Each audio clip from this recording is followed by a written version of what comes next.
Jangan lupa subscribe, like, komen, dan share YouTube TVRI Bengkulu. Dan nyalakan lonceng. Pemirsa, kembali lagi tentunya di Dokter Kito, bersama Kita Sehat. Nah, Dokter Junia, tadi sempat aku tanyakan adalah ketika kita merasa perasaan tidak enak nih.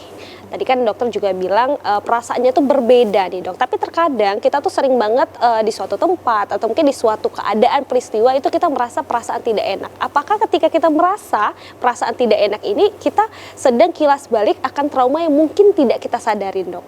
Oke, kalau untuk hal itu biasanya tidak sesederhana itu kalau untuk post traumatic syndrome ini ya, PTSD ini, karena itu bisa bukan hanya rasa tidak enak, tetapi benar-benar rasa ketakutan, rasa cemas yang berlebihan seperti itu. Ada namanya intuisi juga kan, kadang kita punya berdasarkan pengalaman, oh hal ini mungkin akan berujung hal yang tidak enak seperti itu. Jadi kadang tidak ujuk-ujuk langsung ada traumatis yang mendalam begitu di belakangnya seperti itu. Berbeda dengan intuisi. Kalau intuisi itu rasanya ini mungkin sesuatu akan terjadi yang mungkin akan tidak enak atau berbahaya seperti itu. Lebih ke feeling seperti itu ya. Tapi kalau sampai ketakutannya ke satu tempat itu yang berlebihan sampai menyebabkan pasti traumanya itu yang akan selalu dia ingat. Tidak mungkin yang tidak dia sadari seperti itu.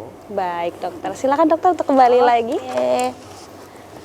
Kita lanjut ya. Nah, sebenarnya apa sih biasanya yang orang pikirkan tentang PTSD ini adalah seseorang itu tidak mampu untuk move on dari kejadian. Nah, orang berpikirnya kayak gitu, nggak bisa move on aja, nggak bisa lupain kejadian yang lalu gitu ya. Itu yang orang pikirkan. Tapi sebenarnya yang terjadi di PTSD itu tidak sesederhana itu. Bukan hanya sekedar tidak move on, tetapi dia ada memori yang tidak diinginkan tetapi terus diingat, berulang-ulang, berputar di pikirannya. Itu yang sebenarnya terjadi. Bukan hanya sekedar nggak bisa move on, tidak sesederhana itu. Kemudian ada image negatif untuk dirinya sehingga merasa, kenapa saya seperti ini, kenapa dulu seperti itu. Ada rasa negatif ke dirinya. Kemudian ada stres emosional juga, ada hypervigilance juga, dan juga ada intrusive thought. Itu kayak sesuatu dia yang aku lakuin gak ya gitu, yang akan membahayakan dirinya. Oke, ada isolasi juga, menghindar dari komunitas sosial seperti itu juga. Ada memory problem, ada rasa marah, rasa malu, rasa bersalah, kemudian kecemasan dan depresi. Nah, ini yang kadang muncul sehingga ada penarikan diri. Saat ada penarikan diri, akhirnya stresnya akan lebih berat karena tidak ada dukungan sosial seperti itu. Akhirnya nanti dia seperti lingkaran setan, makin berat ya. Ada dissociation juga, ada kilas balik, mimpi buruk, akhirnya gangguan tidur, dan paling berujung nanti yang tidak kita inginkan adalah self-destructive behavior. Artinya ada perilaku yang destruktif kepada dirinya ya. Oke. Nah, ini dampak pada kehidupan sehari-hari ini. Nah, ini ada siklusnya, kalau pemirsa di rumah bisa dilihat. Biasanya nih PTSD ini kalau dia bergabung dengan penyalahgunaan obat-obatan, nanti dia seperti lingkaran setan. Kenapa? Contoh nih, trauma stres ya, kadang kalau tidak mendapat alur yang benar, pelariannya ke penggunaan obat-obatan terlarang. Akhirnya saat ada memori atau kilas balik yang mengganggu itu, dia mencari pelarian. Ini tidak di semua kasus ya, ini kita contohkan yang PTSD yang berhubungan juga dengan penggunaan obat-obatan. Mencari pelarian, akhirnya penggunaan apa?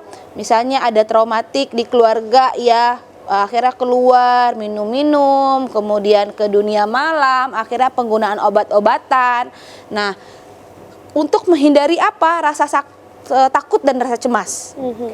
Dengan obat-obatan kan dia biasanya rilis endorfin. Endorfin itu kayak hormon yang bikin rileks, bahagia. Nah, saat endorfinnya nanti berkurang lagi, akhirnya muncul lagi rasa kecemasan, kilas balik, memori buruk. Akhirnya mencari pelarian lagi, akhirnya seperti itu, dan ketergantungan terus. Harusnya memang butuh penanganan ke fasilitas kesehatan dan memang ke orang yang mumpuni begitu, baik psikiater maupun psikolog ya. Nah, dampak pada kehidupan sehari-harinya dapat mengganggu berbagai aspek kehidupan. Contoh pertama kehidupan sosial. Kehidupan sosialnya yang bagaimana, menghindari kejadian atau kerumunan atau aktivitas sehingga akhirnya sosialnya, lingkup sosialnya jadi berkurang atau mengecil dan akhirnya mengisolasi diri sehingga apa, stresnya akan lebih berat karena orang dengan gangguan mental atau traumatik itu butuh support secara mental, ya, fisik maupun mental.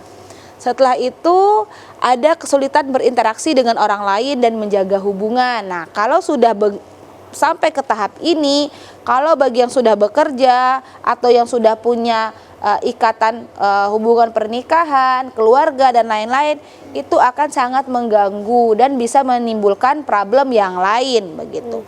Di kehidupan kerja, kesulitan berkonsentrasi, menyelesaikan tugas dan bekerja. Ini berhubungan baik secara sosial maupun di kerja, karena tidak mungkin kita kerja biasanya pasti ada interaksi sosial. Nah, di kehidupan pribadi biasanya kesulitan menjaga hubungan yang sehat dan mengelola emosi. Begitu. Ini awal mula kalau di kehidupan pribadi itu untuk muncul kejadian-kejadian lain. Misal kejadiannya ada pada orang tua yang PTSD, akhirnya nanti berdampak ke anak. Begitu.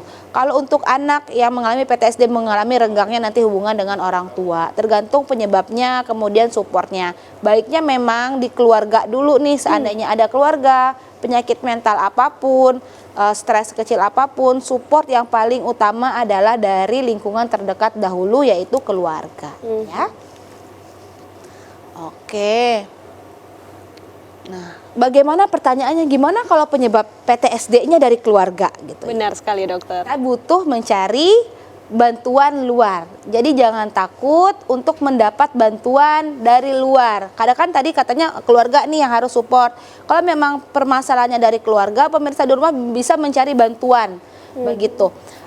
Banyak sekarang bantuannya ya, tidak harus curhat di medsos. Benar sekali. Betul, kadang itu menambah tapi tidak memberikan solusi seperti itu. Jadi jangan takut mencari bantuan dan jangan self diagnose, itu yang paling penting. Kadang kalau udah self diagnose bukannya mendapatkan solusi, akhirnya makin memperparah keadaan seperti itu. Baik dokter, tapi kalau selain itu dokter, diri kita sendiri nih untuk apa ya, menenangkan diri atau mungkin cara kita untuk menghadapi masalah itu seberapa penting sih mungkin diri kita untuk bisa membentengi ketika kita merasa stres gitu dokter. Tapi tahan dulu dokter, nanti kita akan jawab tentunya setelah jeda pada berikut ini, tetap di Dokter Kito.